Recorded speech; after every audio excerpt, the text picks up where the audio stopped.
So alamin natin yung latest tungkol dun sa kaso po ng sinunog na modern jeep sa Quezon. Ang suspects po yung film director na si Jade Castro at ang ilan sa kanyang mga kasama. So we'll get updates from our News 5 correspondent, Brian Basa. Hi, Brian.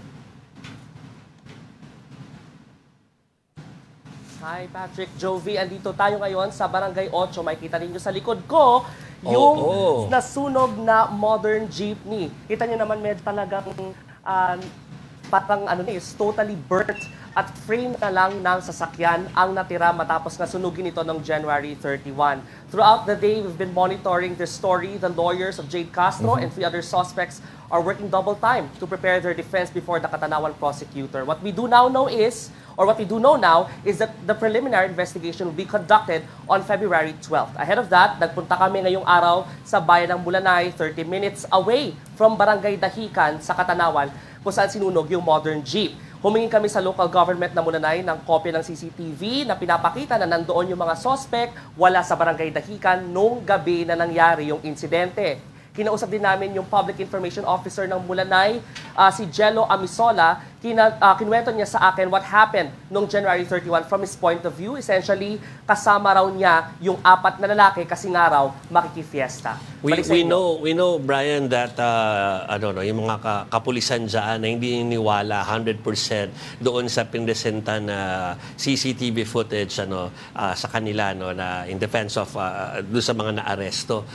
Pero ikaw, sabi mo nga ngayon lang na pabalik-balik ka doon sa nasunog at saka doon sa kung saan naroon yung bayan na kung saan sila nahuli at kung saan sila nanggaling talaga doon sa festival. Posible ba talaga nasa 2 places at the same time ang mga suspect at saka kung sa pinangyarihan niya, no? Well, if we believe that if the prosecutor certifies na authentic yung CCTV footage ng Mulanay, if this will be submitted as evidence, then it's impossible for these 4 people to be in 2 places at once. Kasi malinaw yung timestamp sa CCTV. From 7:15 to 7:30, these 4 people were in Mulanay. Tapos, yun nga, sa kwento pa ni Jello Amisola, sila mismo nakita nila ng kanilang 2 mata, nakamayan pa nila yung 4 na lalaki. Because they requested these people, they're tourists, they requested accommodation kasi nga makikifiesta sila, and pinakita doon sa CCTV yung kung saan dumaan yung kanilang kotse. It was a red Mitsubishi Mirage that traveled from the opposite direction pa. So hindi galing daw ng Katanawan, kundi galing sa sa resort na kanilang pinag-i-stayan. Kasi magpapapalit sana daw sila ng accommodation para mas malapit doon sa festival. So kaya sila pumunta ng Mulanay. And then makita doon, pumasok sila sa plaza, nanood ng rehearsal, and then we corroborated this with the videos and photos that were reportedly taken by Jade Castro himself. Kasi makikita sa CCTV, kumukuha siya ng video ng rehearsal. Tapos nakita namin yung timestamp, katugma nung sa CCTV. So yes, the police, we got reports that the police is casting doubt on the CCTV kasi kaya daw palitan yung timestamp. It's easy to edit it nowadays. But the LGU tells us na with the technology that they have, parang it's impossible to do such thing. Can we just note that the CCTV footage was given by the LGU and not by the arrested suspects, right? Actually, to be clearer, hiningi ng News 5 from the local government of Mulanay itong CCTV na ito, and we were given access to these CCTV videos. Okay. Brian, may paliwanag ba naman yung pulis ng Katanawan kung bakit hinuli itong 4 na ito? On what ground did they effect an arrest for an incident that happened in one town and the arrest was made in another town?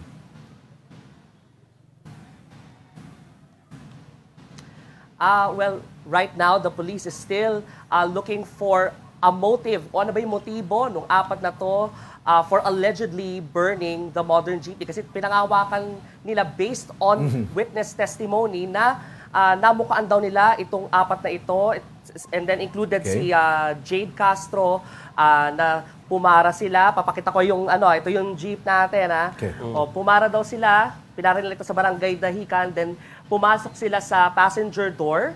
Tapos sabi, hindi ito hold up, pero bumaba kayo at tumalikod, and then bumaba lahat, and then they reportedly, allegedly, and this is based again on witness testimony, nagbato raw ng gasera sa window malapit sa passenger seat. Doon na nasunog daw yung modern jeepney. Ang sabi rin nung witness na sinasabi ni Brian ay armed. Tama ba? May mga armas na dala. Hindi lang yung nagsalita na magsibaba kayo, kundi meron din. Sabi ng witness ay may baril. Hanggang ngayon ba yung nagsastand pa rin yung, yung statement na yon?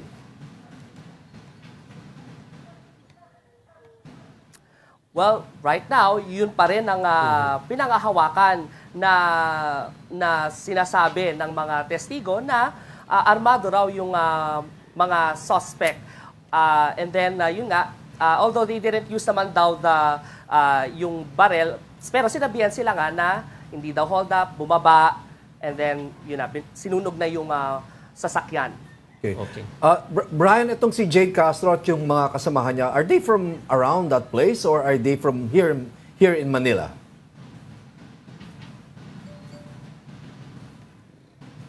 Yes, hindi sila taga rito. In fact, nung kinausapan natin si Jello Amisola ng Mulanay LGU, first time nga lang daw nilang makilala itong apat na to. So to them, they are just tourists who are visiting the town to take part in the festivities. So in fact, Jade Castro is not from here. We know that he lives in Metro Manila.